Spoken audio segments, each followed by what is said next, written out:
Hello guys, welcome back to another episode. There is a message that I want to share with you guys, and this message, it comes from a translation of a message that I received a couple of days. Then I had to ask one of our admins to give us a translation. The message reads like this: Brother Nashi, how are you? Can you please post for me? But when you post my story, make sure that you hide my identity. I am a 37-year-old man and I have 2 sons. I am a prophet and I prophesy using black magic. So I was shown a certain witch doctor. I was shown this witch doctor by my friend whom I went with to the same high school. The reason why I did that ritual, it was because I wanted those powers so that I can prophesy. Ever since I was still a young boy, all that I wanted to do was to assist people. The reason why I had this passion of assisting people, it was because of the way that my brother died. When my brother died, he had gone out to fetch some firewood. Upon his return, he didn't see that the firewood that he was carrying, there was a snake that was in between the firewood. He met this other old man, and all of us in our village, we were really scared of this old man. When my brother came across this old man who was feared by the whole village, it was after he had stolen some watermelons from his fields. And as my brother was busy walking back home, that is when he met that old man. Then the old man told him that he knew that he had stolen some watermelons from his fields, but my brother then chose to refuse, and he didn't ask for forgiveness when that old man told him that if you are going to ask for forgiveness, I am going to give you that watermelon that you are carrying because I know that you stole it from my field. But then my brother, since he was someone who was really short-tempered, he started to insult that old man so much that he ended up assaulting that old man. Then he ran back home whilst he was carrying his firewood. But as he was running back home, he told me that the old man had cursed him and told him that one of the firewood branches that he was carrying, it was going to turn itself into a snake, but this snake was not going to bite him along the way, but the snake will bite him when you will be fast asleep. When he came back home, we laughed as we were eating the watermelon because we thought that maybe this was just one of those jokes that the older people will tell you so as to threaten you. When the evening came, we all went to sleep. I don't know what time it was because back in the village, we didn't have electricity and we didn't have phones or anything like that. All that I know is that a couple of hours after we had gone to bed, me and my brother, we used to sleep together but on the floor. That is when I heard my brother screaming. He screamed a lot, and when I asked him what was going on, he told me that a snake had bitten him on his leg. So I rushed to the kitchen. When I came back, I was holding a candle. My brother, what I saw even up until today, it still confuses me because when I went into that room where me and my brother used to sleep, I saw that on his right leg there was a puff adder that was still attached to his leg. But as soon as I had gotten into the house, that snake, it just disappeared. We looked for that snake until my brother had died because my parents didn't have any means of transport so that they can go with my brother to the clinic. So all that they could do was to call this other herbalist who was well known to heal people who had been bitten by poisonous snakes in the village. I rushed to that old man's house so that I can call him. We came back as we were holding a lot of herbs, but no matter how hard he tried, in the end, my brother just died. And we tried to look for that snake because he said that if only we could catch that snake so that he can remove the poison from that snake's body, then mix that poison with some of his herbs, then my brother was going to survive. But we tried searching everywhere and we never saw that snake. And those snakes, my brother, they are not fast snakes. And from what I know is that if a puff adder bites something, it is not going to hide itself. It will show itself because it knows it is very poisonous. But throughout the night, we searched and everyone was just crying because they knew that my brother was going to die and there was nothing that we could do about it.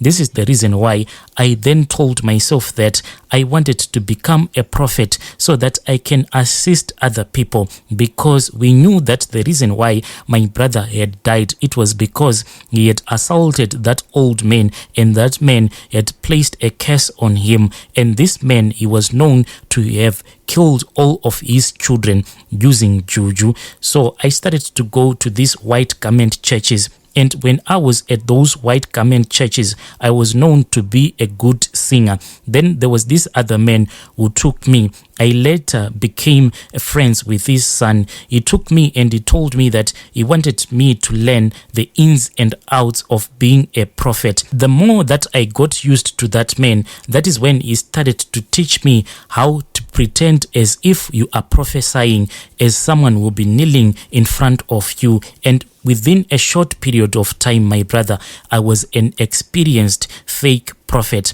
Sometimes we would walk for a distance of 3 days just walking on foot. This is the mode of transport when you are living in the village. We would survive on dried fruits that we would pick up along the way, and even only a cup of water a day.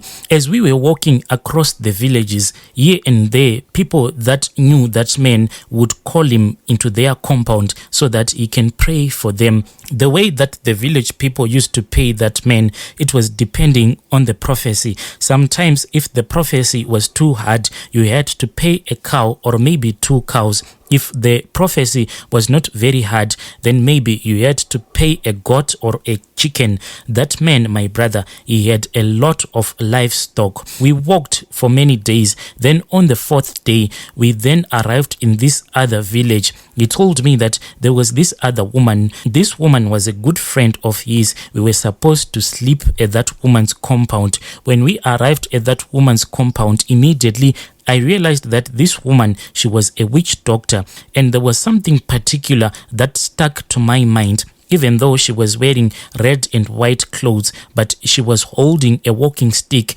that had a snake design. This is the walking stick that I use whenever I am going around prophesying. As the rituals were being performed on me, I was given a black clay pot that was filled with rice, and it was not that parboiled rice. Then she told me that I had to confess all of my sins. After that, we were given some ashes, my brother.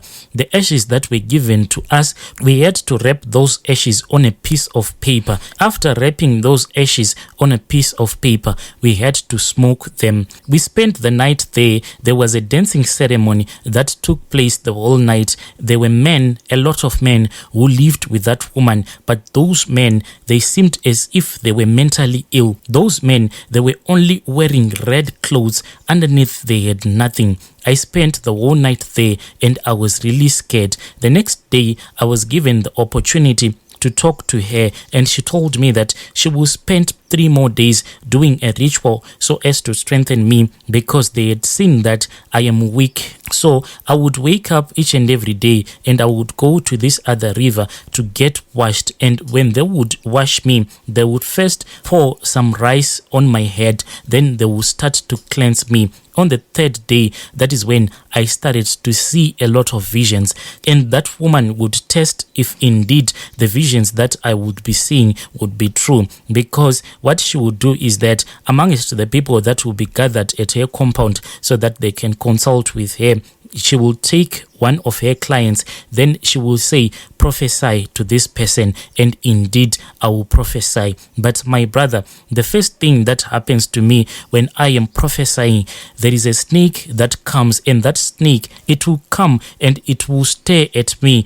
After a couple of seconds, that snake will enter into my body. Sometimes the snake, it will enter into my body through my mouth or through my eyes. Then after that snake would have successfully entered into my body, that is when I'll start to have a lot of visions. I can see anything that you would have eaten before you would have made your way to my church. She then told me that I had to look for a place which I wanted it to become my church. After I had found the place, like she had told me, I returned back so that I can consult with her. After I had consulted with her, she told me that I was supposed to get married. And indeed, I got married. She told me that my wife would fall pregnant, then she will have a miscarriage. What I was supposed to do is that after my wife would have a miscarriage, I was supposed to take some of her sanitary pads that will be full of blood. Then I would go to that place and dig a hole in the middle of the place where I would want to start my church. Then I will bury that sanitary pad that will be full of blood. I then told my girlfriend, whom I had dated since high school, and I told her that it was time for me and her to get married, and she happily agreed. After a couple of months, she told me that she had fallen pregnant for me, and I knew that that pregnancy will never go anywhere.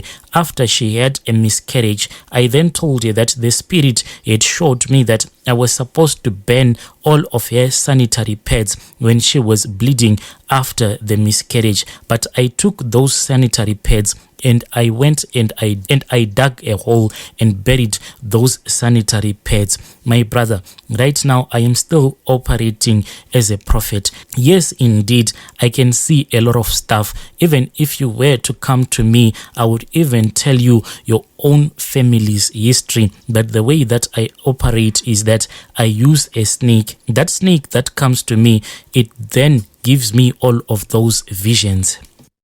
Yo, dear listeners, right there was a message that I received. Then I had to ask one of our admins to give us a translation.